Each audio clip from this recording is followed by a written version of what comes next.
오늘 말씀은 여러분들이 전부 다 잘 아실 것입니다. 그런데 우리는 이렇게 이 성경을 볼 때 문법을 별로 신경 쓰지 않습니다. 그런데 오늘 한 말은 순전히 명령어로 되어 있습니다. 대부분이 바울이 하신 명령입니다. 이 명령을 제가 한번 또 읽으라면 이런 명령들이 있습니다. 마음이 약한 자를 격려하고 게으른 자들을 권계하고 마음이 약한 자를 격려하고 힘이 없는 자를 붙들어주고 오래 참으라고 명령합니다. 누구에든지 악을 악으로 갚지 말고 그리고 항상 선을 따르라고 합니다. 그리고 항상 기뻐하고 쉬지 말고 기도하고 범사에 감사하라고 합니다. 성령을 소멸하지 말고 예언을 멸시하지 말고 범사에 헤아려 좋은 것을 취하고 악은 어떤 모양이라도 버리라고 말합니다. 여러분, 이 명령은 굉장히 좋은 명령입니다. 이 명령은 데살로니가 교회에게 1차적으로 한 명령이지만 바울 선생님께서 모든 교회에게 한 명령입니다. 근데 이 명령을 들으면 저같이 약간 삐딱선 탄 사람은 이런 생각을 합니다. 어떻게? 여러분, 항상 기뻐할 수 있습니까? 쉬지 말고 기도할 수 있습니까? 범사에 감사할 수 있습니까? 자, 이 명령은 좋은 말이지만 저에게 또한 엄청난 부담감을 주는 말입니다. 2017년의 마지막 날입니다. 여러분, 이 명령을 전부 다 외우지 못하더라도 이 세 가지는 아셨을 것입니다. 성경 암송에도 나옵니다. 항상 기뻐하라, 쉬지 말고 기도하라, 범사에 감사하라. 여러분은 지난 2017년을 뒤돌아볼 때 얼만큼 이 말씀을 잘 지켰습니까? 하지만 이 말은 그냥 미사오고가 아닙니다. 우리가 반드시 이 말씀을 지켜야 되겠습니다. 그럼 이 말을 어떻게 지킬 수 있을까요? 우리는 한번 이 영상을 보면서 같이 한번 고민해 보려고 합니다.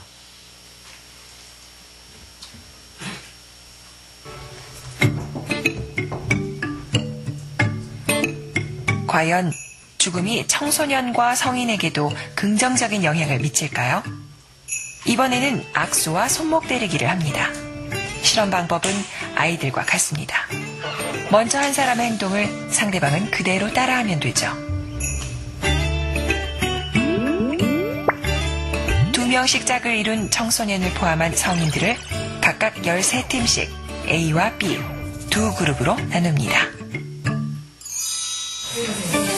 A그룹에 속한 사람들은 게임을 시작하기 전에 영상 유언장을 남깁니다.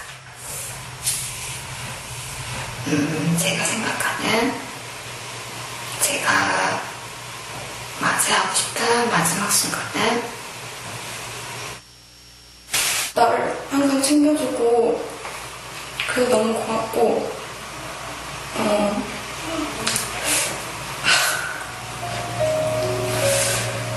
제 주위에 있어주셔서 너무 감사하고 그동안 행복했다고 전해드리고 싶습니다. 감사합니다. 나이 어린 딸을 두고 가야 하는 생각을 하면 그지만 마음이 많이 아프고 그게 항상 나이가 많은 엄마로서 걸렸는데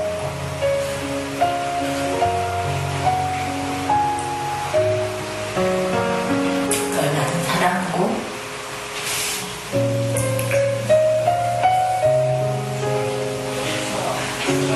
아빠 사랑해.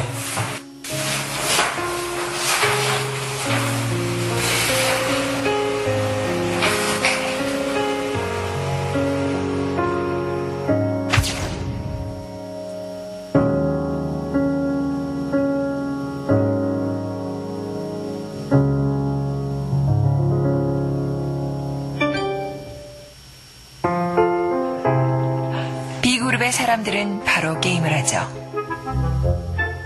주사위를 굴려 숫자가 많이 나온 사람이 먼저 상대에게 악수를 청하거나 팔목을 때립니다.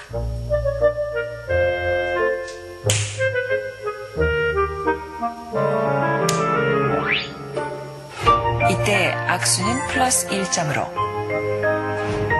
팔목 때리기는 마이너스 1점으로 평가합니다.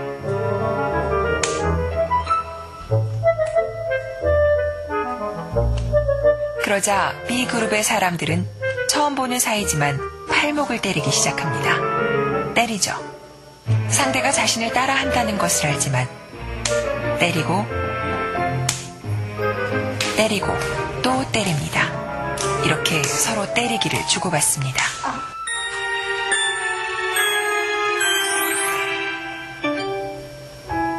그런데 영상유언장을 작성한 A그룹의 사람들은 어떨까요? 악수하고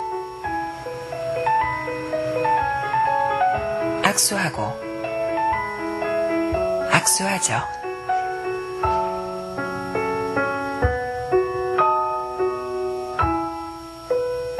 전체적으로 처치 효과가 굉장히 유의미하게 나타났는데요. 평균적으로 봤을 때 죽음에 대해서 준비할 시간을 가지고 영상유언장을 작성했던 실험 집단의 경우에 통제 집단보다도 훨씬 더 상대방에게 협동 전략, 다시 말해서 악수를 하는 전략을 택하는 그러한 방식이 유의미하게 더 높게 나타났습니다.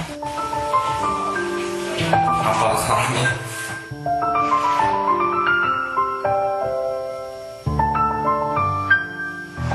피하지 않고 솔직한 모습으로 자신의 죽음을 생각한 사람들은 그렇지 않은 사람들보다 상대를 배려하고 협력하는 모습을 보였습니다.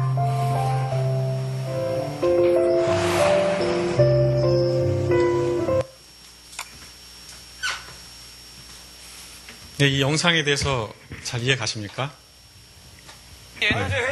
이 영상에 대해서는, 이 영상은 사람들이 이 죽음에 대해서 한번 생각하게 되고 그 사람의 어떤 행동을 보이냐 한 것입니다. 예.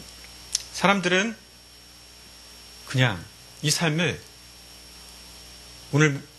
오늘 장로님께서 말한 것처럼 이 시간은 불가역성입니다. 시작이 있으면 반드시 끝이 있습니다. 하지만 우리는 끝이 있다는 것을 모른 채 살아가고 있습니다.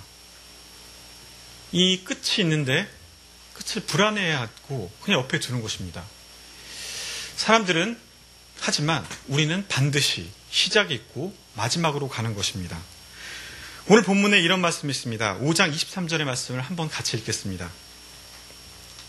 함께 읽겠습니다. 평강의 하나님이 친히 너희를 온전히 거룩하게 하시며 또 너희의 영과 혼과 몸이 우리 주 예수 그리스도께서 강림하실 때에 흠없게 보존되기를 원하노라. 그렇습니다. 우리는 주님이 강림하실 때까지 그것을 향해 나아가는 존재입니다. 만약에 우리가 끝을 모르고 결말을 모르고 산다면 사람들은 이런 착각에 빠지기 쉽습니다. 그냥 무한히 반복되는 삶, 그리고 죽기를 거부하는 삶, 죽기를 두려워하는 삶. 하지만 그것은 나의 삶에 집중할 수가 없습니다.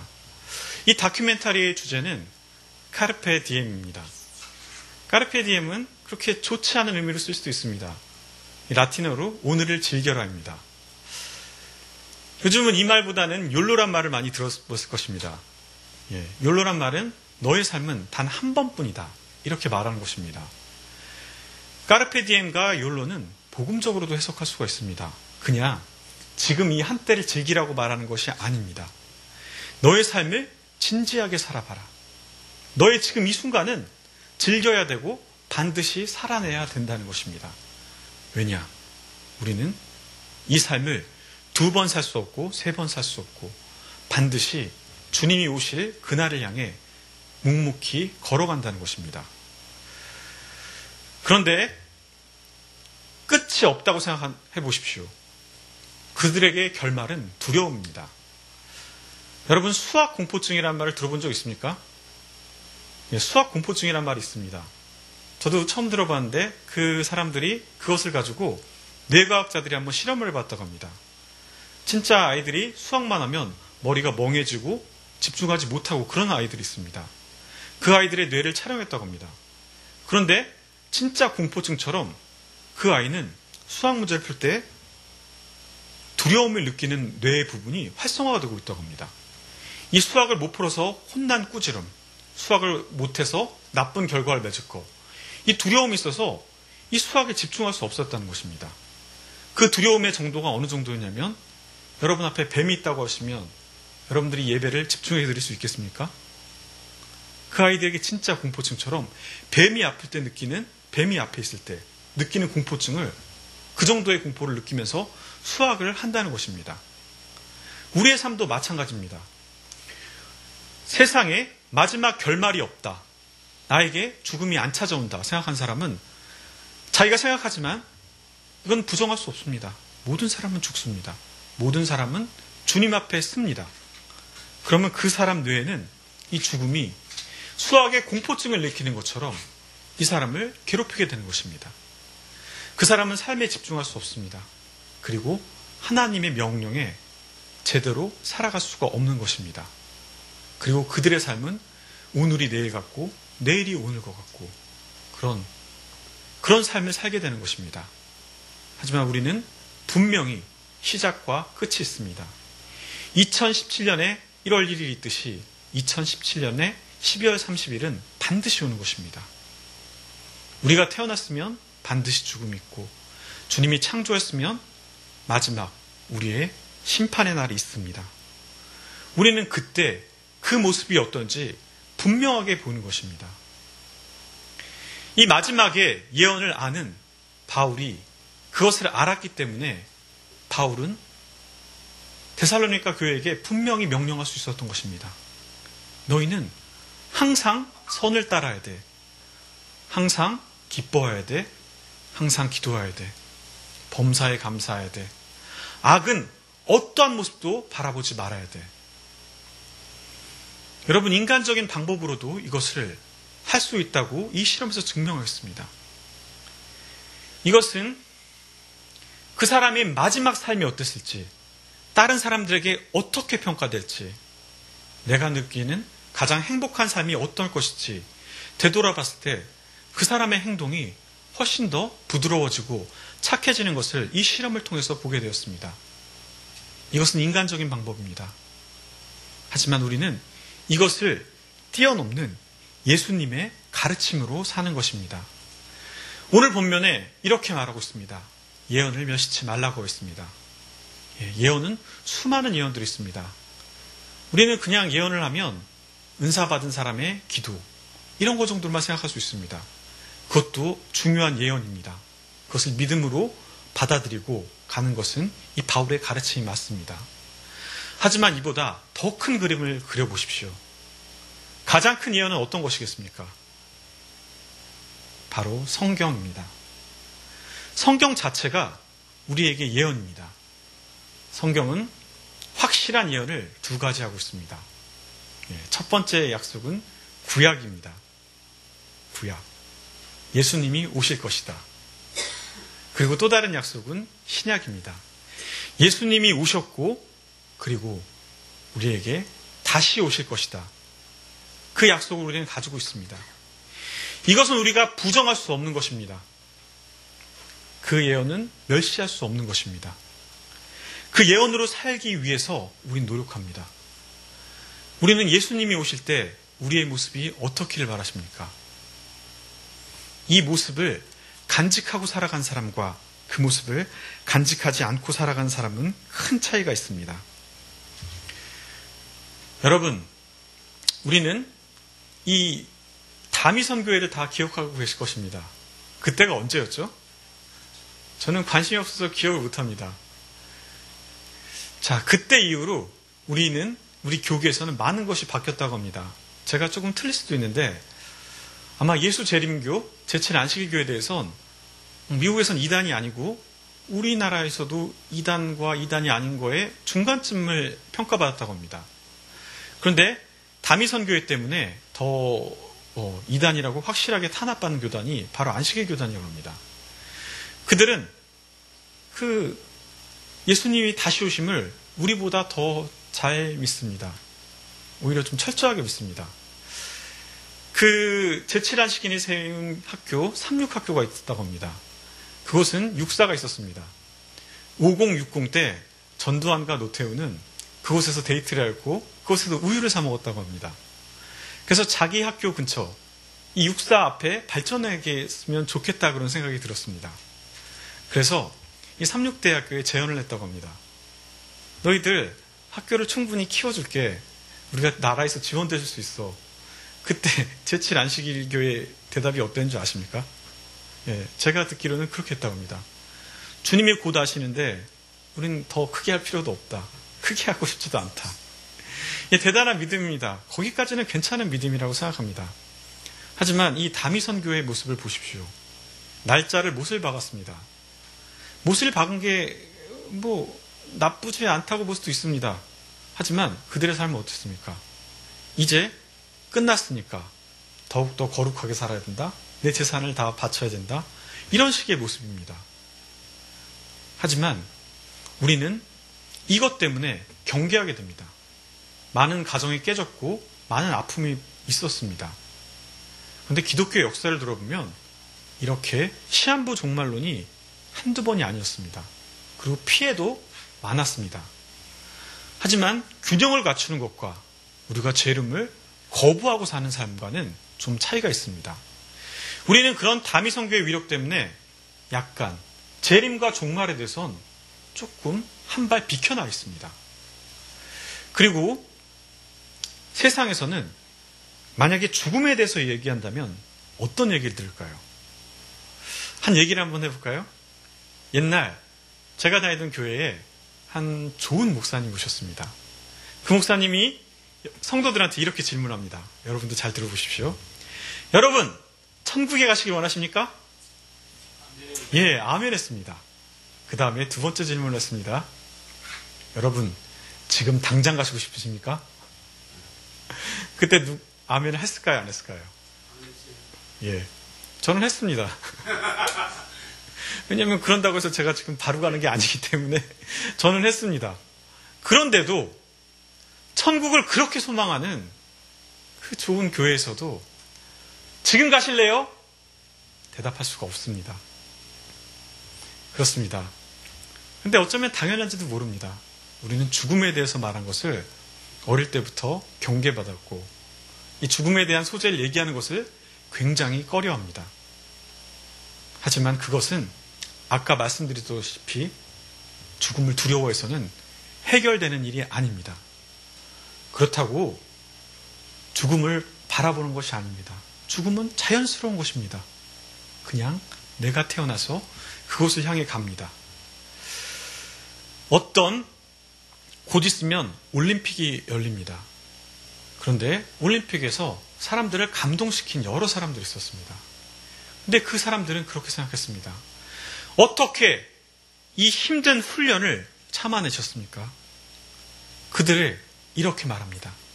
나는 지금 이 올림픽에서 금메달을 따는 상상을 하고 훈련을 하고 이 어려움을 참아 나갔다는 것입니다. 이 데살로니가 교회는 항상 기뻐할 수 있는 교회였을까요? 쉬지 말고 기도할 만큼 녹록한 교회였을까요? 범사에 감사한 이들만 넘치는 교회였을까요? 애석하게도 역사상에 그 교회는 그렇지가 않습니다.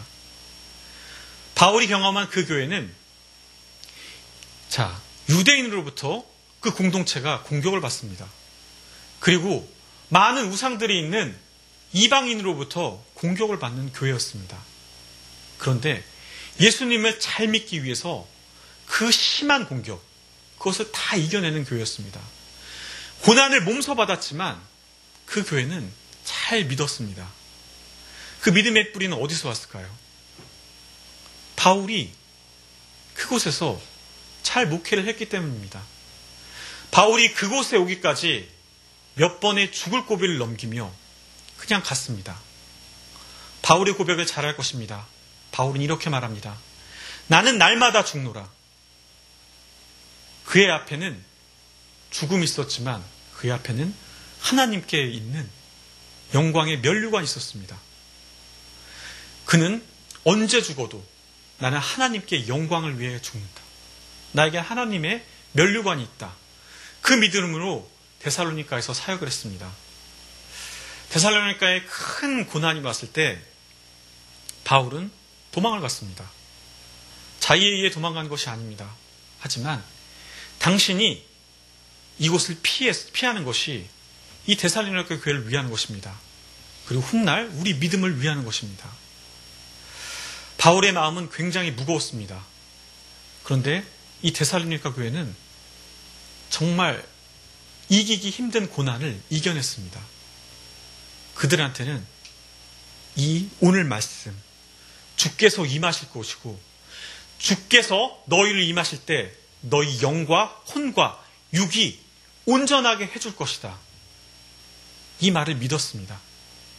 그렇기 때문에 이 마지막을 하나님께 나의 몸과 영과 혼을 온전히 바치겠다.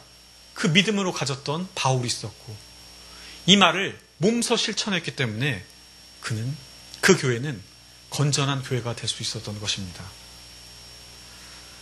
여러분, 이제 2018년이 시작됩니다. 2018년이 시작되면 2018년의 마지막이 있을 것입니다. 그 마지막 때에 하나님께 영광을 돌리겠다고 매 순간 생각해 보십시오. 그것이 오늘 말한 항상 기뻐하고 쉬지 말고 기도하고 범사에 감사하는 것입니다. 2018년을 살면 2017년처럼 2016년처럼 언제나 그랬던 것처럼 우리에게 기쁨도 있겠지만 슬픔도 좌절도 어려움도 있을 것입니다. 하지만 그때마다 우리는 생각해 봐야 됩니다. 하나님이 우리를 어떻게 생각하실지, 그리고 우리가 하나님 앞에 쓸 때, 마지막 쓸 때 모습이 어떤 것일지, 이것을 놓치지 않는 것이 바로 종말의 때를 생각하는 것입니다. 종말의 진정한 의미는 날짜를 박아두고 그날엔 무엇을 해야지, 그날은 무엇을 해야지가 아닙니다. 여러분, 그 말을 잘 알 것입니다. 마지막 날에 무엇을 할 것이냐? 그 대답은 한 그루의 사과나무를 심겠다는 것입니다. 그것을 보고 여러분 어떻게 생각하십니까? 여러 가지 해석이 있겠지만 그것에 대한 대답은 이렇게 말하고 있습니다. 마지막 날 무엇 것이냐? 그 사람은 그 질문을 받을 때 그날 사과나무를 심어야 됐다고 합니다. 그래서 그 사람은 마지막 날 때 뭐하냐? 특별한 것이 아니라 오늘 내가 이 자리에서 내가 해야 할 일, 그리고 나의 삶에서 하나님이 그냥 하실 일, 내일이 끝이든 아니든 내가 할 일을 한다는 것이 바로 사과나무를 심는다는 것입니다. 만약에 우리의 삶을 들어보면 어떻게 할까요? 나의 직장에서 할 일을 하겠다. 아픈 자라면 내가 투병을 위해 약을 먹고 몸을 추스리겠다. 내일 직장 다니려면 직장을 다녀야 되겠다. 난 예배를 준비하겠다. 나는 그 시간에 큐티를 할 거야. 이것이 바로 사과나무를 심는 마음입니다. 자, 많이 돌아왔지만 오늘은 이 강림하실 때를 기다린다는 것은 성령 충만한 삶을 산다는 것입니다. 이 삶을 살기 위해 우리는 늘 우리의 마지막이 있다는 것을 지켜봐야 되는 것입니다. 크리스마스가 되면 나홀로 집에만큼 더 잘 보여줬던 영화가 있습니다. 어느 순간부터 나홀로 케빈이 크리스마스를 장식했지만 제가 어렸을 때 크리스마스에는 항상 스크루지 영감을 보았습니다. 이 스크루지 영감이 바로 마지막을 보고 온 사람을 말하고 있습니다. 그가 가장 자기를 절망했던 것은 자기 묘비에 쓰여진 그 글 때문입니다. 사람들이 저주하고 침을 뱉고 미움을 받는 그의 삶. 그는 거기서 무너질 수밖에 없었습니다. 스크루지는 그냥 자기의 삶이 계속될 거라고 생각했기 때문에 남을 돌아볼 여유가 없었습니다. 하지만 그의 비참한 삶을 보고 그는 아주 드라마틱하게 변했던 것입니다. 그렇습니다. 우리도 이 마지막을 향하여 가는 것입니다. 여러분의 마지막은 어떻게 기록되고 싶습니까? 여러분, 그냥 세상 사람들이 말하는 묘비의 글뿐만이 아닙니다. 사람들의 평가, 이것도 중요합니다. 이것도 우리를 변하게 하는 것입니다. 하지만 우리는 주께서 다시 오실 때 우리는 그 앞에 선다는 것입니다. 그 앞에 설 때 여러분들은 주님에게 어떤 평을 듣고 싶습니까? 그것을 매일 기억하고 그리고 그것을 위해 노력하는 삶. 그것이 바로 항상 기뻐하고 쉬지 말고 기도하고 범사에 감사하는 것입니다. 여러분, 우리는 항상 마지막을 보고 살아가는 사람들입니다. 마지막은 어쩌면 불확실이고 두려움일지도 모릅니다. 하지만 그것을 우리가 두려워한다고 해결될 것이 아닙니다. 그것을 반드시 보고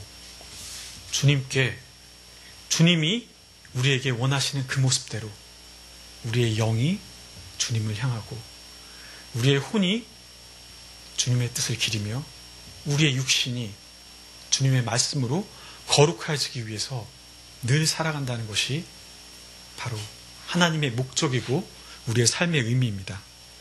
이 의미에 집중하고 살아간다면 여러분들은 이 세상 그 누구보다 복을 받은 사람입니다. 이 복이 오늘부터 여러분에게 임하였음을 저는 이 2017년 마지막 날 선포하고 싶습니다.